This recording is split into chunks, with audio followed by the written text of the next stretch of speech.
ಅಷ್ಟೇ ಅಲ್ಲದೆ ಮಕ್ಕಳಿಗೆ ನಾವೇ ಹೇಳ್ಕೊಡ್ತಾ ಇದ್ದೀವಿ ಮೇಡಮ್. ಆ ಮಕ್ಕಳಿಗೆ ಸ್ಕೂಲಲ್ಲಿ ಹೋಗಿ ಅಲ್ಲಿ ಬೇರೆ ಮಕ್ಕಳಿಗೆ ಹೇಳ್ತಾ ಇದ್ರೆ ಯಾರು ಗ್ರಂಥಾಲಯಕ್ಕೆ ಬರ್ತಾ ಇಲ್ಲಲ್ವಾ ಆ ಮಕ್ಕಳಿಗೆ ನೀವು ದಿನ ಏನಾದ್ರು ನಮ್ಮ ಗ್ರಂಥಾಲಯಕ್ಕೆ ಬನ್ನಿ, ಅಲ್ಲಿ ನಮ್ದು ಮೇಲ್ವಿಚಾರಕರು ಏನಾದಂತ ನಮ್ಮ ಪಕ್ಷಿಗಳ ಬಗ್ಗೆ ಆದಾಗ ಮತ್ತು ಗಟ್ಟಿ ಹುಡುಗ ಬಗ್ಗೆ ಆದಾಗ ಏನಾದ್ರು ಸವಿಸ್ತಾರ ನಮ್ಗೆ ತಿಳಿಸ್ಕೊಡ್ತಾರಲ್ಲ.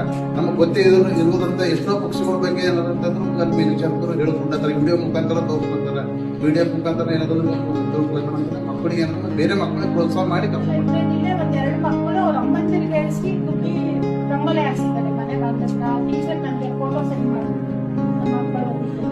ಮತ್ತೆ ಇದಾದ್ಮೇಲೆ ನಮ್ಮ ವಿಶೇಷತೆ ಅಂದ್ರೆ ನಮ್ಮ ತಾಲೂಕಲ್ಲಿ ಒಂದು 2-3 ಲೈಬ್ರರಿ ಆ ಮಕ್ಕಳುಗಳು ಅವ್ರ ಅಮ್ಮಂದಿರನ್ನ ಕರ್ಕೊಂಡ್ಬಂದು ಲೈಬ್ರರಿ ಮೆಂಬರ್ ಮಾಡಿಸಿದ್ದಾರೆ.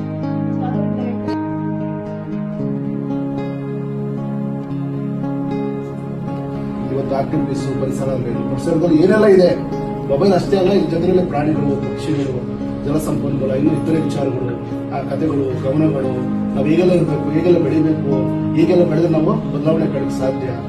ಈ ಒಂದು ಇವತ್ತಿನ ದಿನ ಅಥವಾ ಇವತ್ತಿನ ಪರಿಸ್ಥಿತಿನಲ್ಲಿ ನಾವಿನ್ನು ಹೆಚ್ಚು ಏನು ಕಲಿಲಿಕ್ಕೆ ಸಾಧ್ಯತೆ ಇದೆ ಅನ್ನೋದಕ್ಕೆ ಒಂದು ಒಳ್ಳೆ ಕೇಂದ್ರ ಆಗಲಿಕ್ಕೆ ಸಾಧ್ಯ.